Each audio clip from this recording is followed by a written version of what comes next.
What we doing? What we doing today? Fishing! Throw it!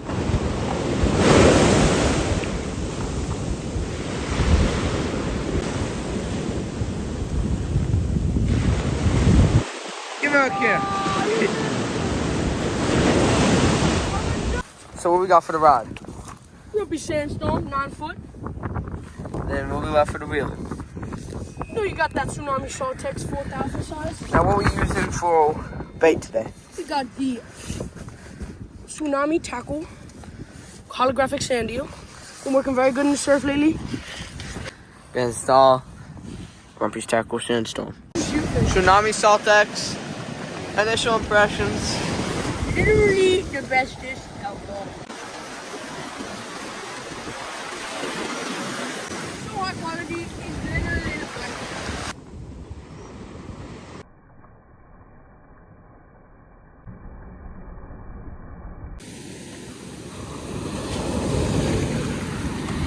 It in the sand. Yeah. And You gonna rinse it? this is the X2 series right here, as you can see. Yeah, we did. Okay, so we're gonna dip it now. Come over here.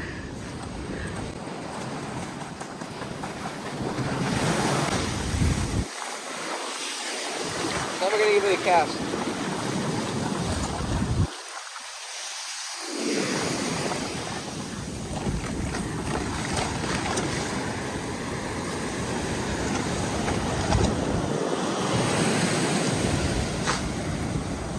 No problem. No problem at all. Smooth as butter. Smooth as butter. Look at this. Chopping through anything that was in there. I did just feel it kick a piece out, you know? But she's good. I might give her another inch.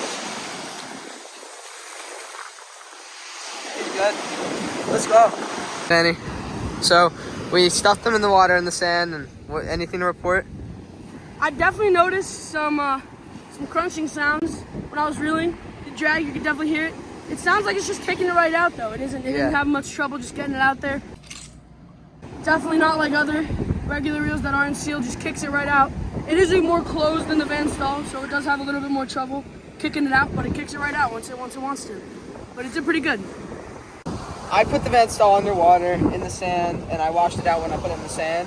And I have nothing to report really crunching, just it kicks out the sand. It doesn't crunch it up, it kicked it out for me.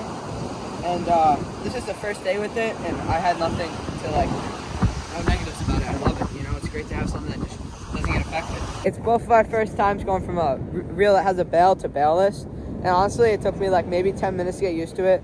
I might be doing it wrong, but I mean, it's been working for me, and I'll learn some other tips and tricks soon, I'm sure.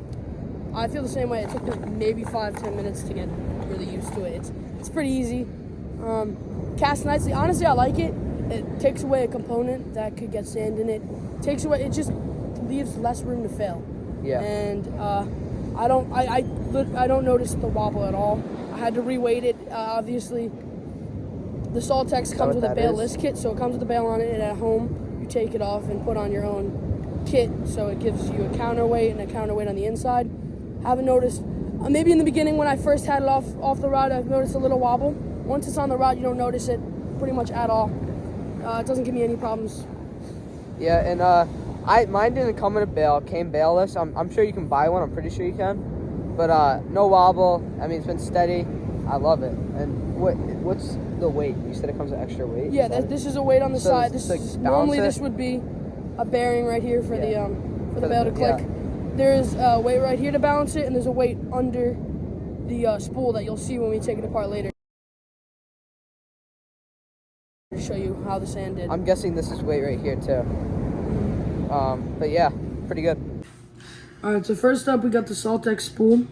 You can see there seems to be a little bit like a scratch in the middle or a dent or something right there. I don't know if you can see that on the camera.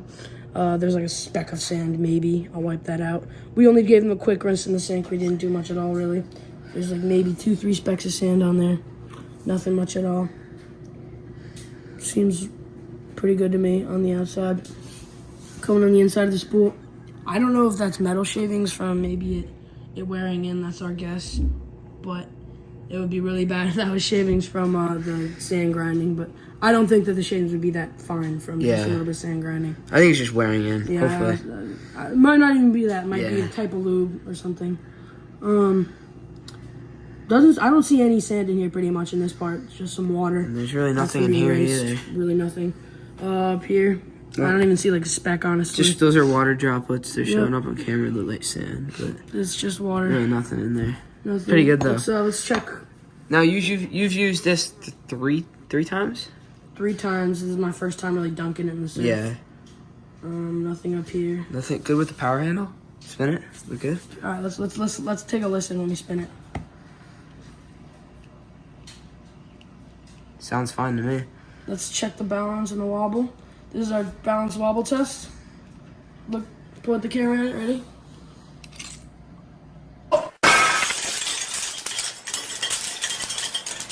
Okay.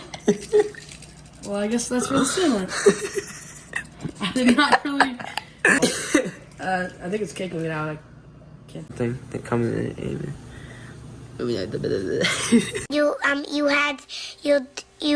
You could. This is the top, and there's nothing really in here. Not really sand in there either, is there? No, I don't see any. Just water droplets. Looks very nice. I dunked this like 3 times, and nothing. I also had it in the sand, and looks pretty good. And So we're switching reels, so it's not like biased or anything. This is the Salt X wobble review. you know, I definitely feel it wobbling, but I used it on the surf once or twice. We switched setups, and I didn't feel it at all. But when I have it here, just nothing. I mean, I feel the wobble, but when I was on the surf, there was no wobble, and nothing bothered me. No, it's not noticeable. Yeah, It's very hard to counterweight something to be very exact, especially if it's an at-home kit. Yeah. So I'm giving props to Tsunami. That's pretty good. Yeah. It's pretty hard to get that pretty exact, and it wasn't bad at all, the wobble. Yeah, and the stall is very similar too. I'll let you do the stall. That's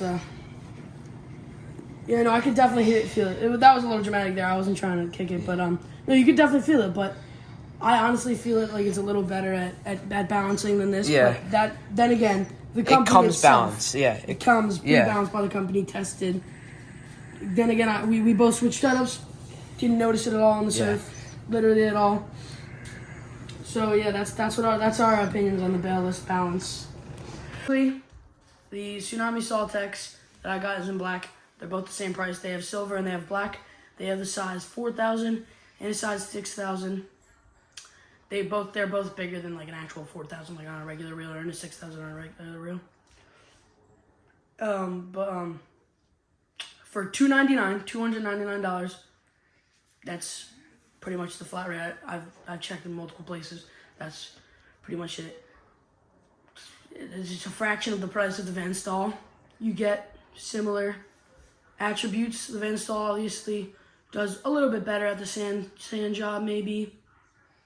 You know, has better seal, maybe. Made out of higher quality items.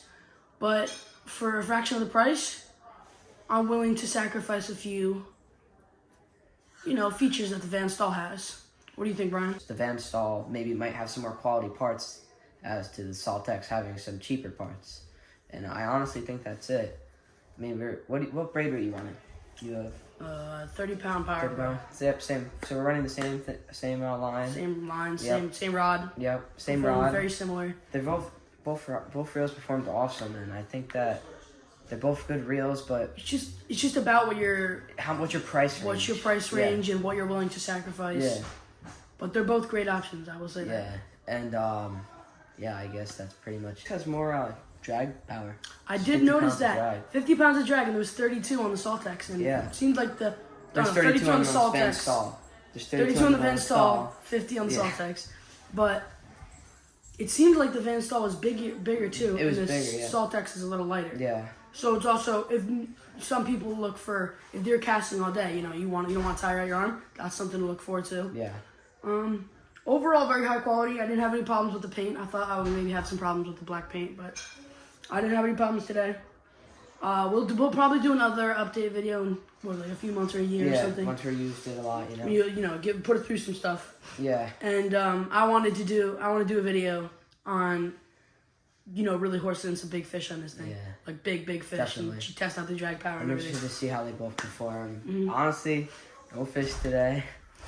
Just start casting. We only we weren't up there for that long, but the bass have moved on. Honestly, it's we're kind of waiting for the spring run at this point, starting in March. March 1st. March 1st. Yep. Well, we're going to try and release some content as much as we can for you guys over the winter. Obviously, we don't really have a big following yet, but we're going to try and release some content, figure out some videos to make with what we have. There's not a lot of fish around right now, so. Should we hit them to the mission on the 13? Yeah. The 50 wide? So, all right, so he purchased a 30 wide Shimano TLD. Yeah. I ordered a 50 wide TLD and a custom tackle direct rod. I believe yours is a custom tackle direct rod too. And we're gonna go try to get a thresher shark on my 13-foot boat in the ocean, right out of Barnegat Inlet. So that's gonna be a fun run. We've Hopefully taken it out of nice the inlet before. Yeah. We got a good captain, Brian here. Took some waves over the front, but it was fun. Yeah. 13-foot Boston Whaler Dauntless. What was the 40 Mercury? 1998 40 horsepower Merc. So, yeah, so we're gonna be I put like 200 hours in it. the boat last year, so I'm pretty confident with the motor. Allow me to reintroduce myself. My name is Ho. H to the